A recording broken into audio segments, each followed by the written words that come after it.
Hello student, फिर से आपका वेलकम है गीत चैतन्य क्लासेस में। हम आज देख रहे हैं एम्पेयर्स लॉ। क्या है Ampere's law? Okay, it is way to find magnetic field induction. जैसा हमने इलेक्ट्रोस्टैटिक में गॉस लॉ देखा था ना, वैसा ये Ampere's law. Okay, in similar manner Gauss law electric field intensity find करने में हेल्प करता है, ये मैग्नेटिक फील्ड इंडक्शन फाइंड करने में हेल्प करता है। तो क्या है Ampere's law?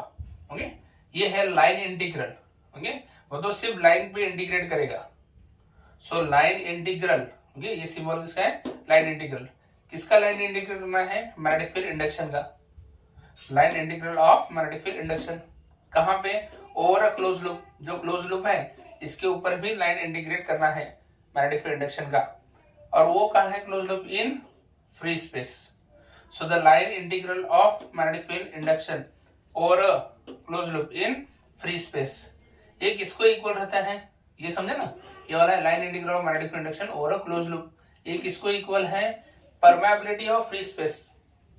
It is equal to permeability of free space. आगे सबसे इंपॉर्टेंट टाइम्स, ओके, मल्टीप्लाई कर रहे हैं। Times means multiply. I means electric current. Okay, what is I? Electric current flowing through area bounded by close loop. Okay, वो तो current वो लेना है जो एरिया के अंदर है क्लोज लूप के। जो आपने क्लोज लूप लिया है वो क्लोज लूप के अंदर की एरिया, उसके अंदर का ही करंट काउंट करना है। ओके, उसके आजू बाजू करंट नहीं, अंदर का करंट ही काउंट करना है। समझ में? तो लॉ का स्टेटमेंट सिंपल है। आपको लाइन इंटीग्रेशन करना है मैग्नेटिक फील्ड इंडक्शन का क्लोज पाथ के लिए, और वो फ्री स्पेस में रहना चाहिए। और वो किसको इक्वल रहेगा? परमेबिलिटी ऑफ फ्री स्पेस पे टाइम्स द करंट, ओके, जो एरिया के अंदर फ्लो हो रहा है। अब यहाँ पे डायग्राम भी है। यहाँ पे देखो 3 कंडक्टर है। एक कंडक्टर पे करंट है I3 जो डाउनवर्ड डायरेक्शन फ्लो हो रहा है। एक करंट है I1 जो अपवर्ड डायरेक्शन फ्लो हो रहा है। I2 ये भी कहाँ है? अपवर्ड डायरेक्शन में फ्लो हो रहा है। तो 2 अपवर्ड है और एक डाउनवर्ड है। अब हम क्या करेंगे? राइट हैंड रूल यूज करेंगे। राइट हैंड में जो फिंगर हम फोल्ड कर रहे हैं, जिस डायरेक्शन में फिंगर फोल्ड कर रहे हैं उसी डायरेक्शन में हमारा डीएल होगा, लेंथ ऑफ एलिमेंट। उसी डायरेक्शन में इंटीग्रेशन करना होगा। तो integration should be done in the direction of finger of right hand. Okay, जब आप फोल्ड करते हो फिंगर के हिसाब से आप इंटीग्रेशन करोगे, पर थंब क्या दिखाता है? Thumb will show the direction of positive current. Thumb किसकी डायरेक्शन दिखाएगा? Positive current. जैसे कि I1 I2 थंब के हिसाब से, ओके, I1 I2 जो थंब अपवर्ड डायरेक्शन है, I1 I2 क्या है? पॉजिटिव है। पर I3 की डायरेक्शन एग्जैक्टली अपोजिट है, एग्जैक्टली अपोजिट, तो निगेटिव करंट है। कौन सा करंट है? निगेटिव करंट है। ओके, सो I1 I2 हम पॉजिटिव कंसीडर करेंगे, I3 निगेटिव कंसीडर करेंगे। इन सब का नेट करंट हम निकालेंगे और उसको मल्टीप्लाई करेंगे परमेबिलिटी ऑफ फ्री स्पेस। तो हमको डीएल और बी का डॉट प्रोडक्ट मिलेगा, उसका इंटीग्रेशन मिलेगा। ओके, अब यहाँ पे I4 भी लिखा है। I4 लूप के बाहर है तो उसको कंसिडर करना नहीं है। और ये जो लूप है ये हर कंडक्टर के आजू बाजू नहीं रहता, हमें इमेजिन करना पड़ता है।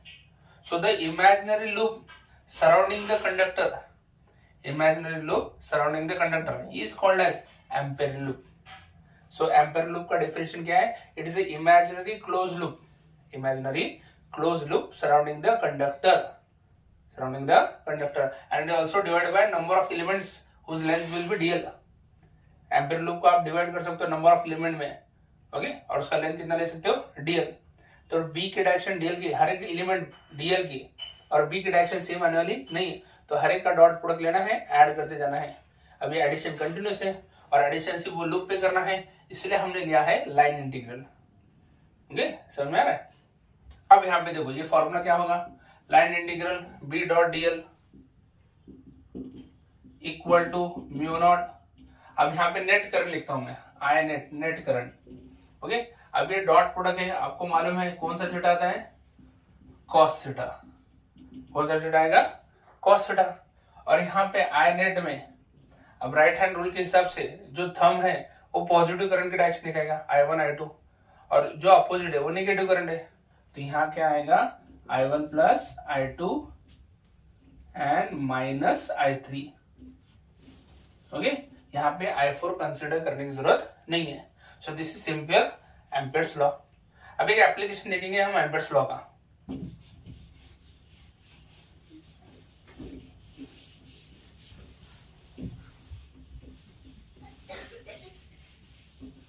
Now we'll see application of Ampere's law. Application of Ampere's law. Okay, क्या एप्लीकेशन है एम्पेयर्स लॉ का? First one, magnetic field induction. Magnetic field induction due to straight long wire. Straight long और straight infinite wire लेंगे हम. Straight infinite wire. ठीक है. So first will consider infinite wire carrying current I. Okay, here we will consider an infinite length wire, an infinite length wire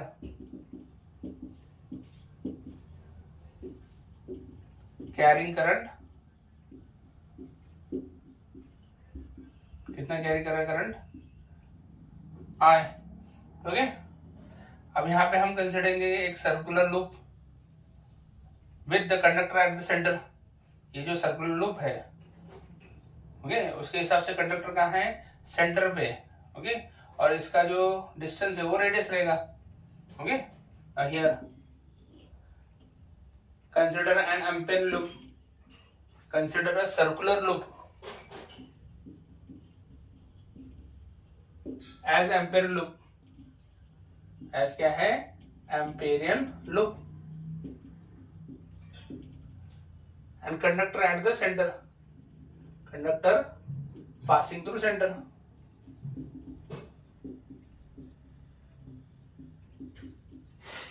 conductor कहां से पास हो रहा है? सेंटर से पास हो रहा है. ये ampere loop. Conductor circular loop as ampere loop. अब यहाँ पे देखो, ओके, यहाँ पे एलिमेंट एक कंसिडर करेंगे राइट हैंड के हिसाब से. राइट हैंड के हिसाब से ये डीएल है. ओके, और आपको मालूम मैग्नेटिक फील्ड इंडक्शन भी into the plane of paper आएगा by right hand thumb rule. तो बी की डायरेक्शन भी यही है ना. बी डीएल दोनों की डायरेक्शन सेम है. तो यहाँ थीटा कितना आएगा? 0 आएगा. और thumb show direction of positive current. तो ये करंट ऊपर ही जा रहा है थंब के हिसाब से, तो पॉजिटिव करंट ही रहेगा. Okay, so here bye Ampere's law क्या है? Ampere's law, line integral of magnetic field induction. Line integral of magnetic field induction over a close loop in free space is equal to permeability of free space times the electric current flowing through the area bounded by closed loop. ये boundary के अंदर की area के अंदर का ही current लेना है, आजू बाजू करंट लेने की जरूरत नहीं है. अब यहाँ पे डॉट प्रोडक्ट कौन सा थीटा है? B D L cos theta mu not I. सही है. अब थीटा तो कितना है? 0. As theta is 0, you know cos 0 will be 1. so line integral b dl क्या है? b dl equal to mu not I. सही है. अब b तो सब तरफ कांस्टेंट रहेगा क्योंकि ये सेंटर में से पास हो रहा है. Okay, so b will be constant. Integration of dl करना है. Okay, mu not I. और सभी dl हम जोड़ दिए तो क्या प्रोड्यूस होगा? Circumference. What will get? Circumference. So b integration dl की जगह क्या लिखेंगे? 2 पाई r इक्वल टू क्या है? Mu not I. Mu not I transfer कर दो. b will be equal to mu not I upon 2 pi r. So ampere law is the alternative method to find magnetic field induction. Okay, same like Gauss law. आप electric field intensity find करने के लिए Coulomb's law use करते हो, Gauss law use करते हो. Same यहाँ पे मैग्नेटिक फील्ड इंडक्शन फाइंड करने के लिए बायोट-सावर्ट लॉ से भी कर सकते हो और एम्पेयर लॉ से भी कर सकते हो. बायोट-सावर्ट लॉ का इनफिनिट लॉन्ग वायर का भी वीडियो है, आप वहां पे जाके वो भी वेरीफाई कर सकते हो.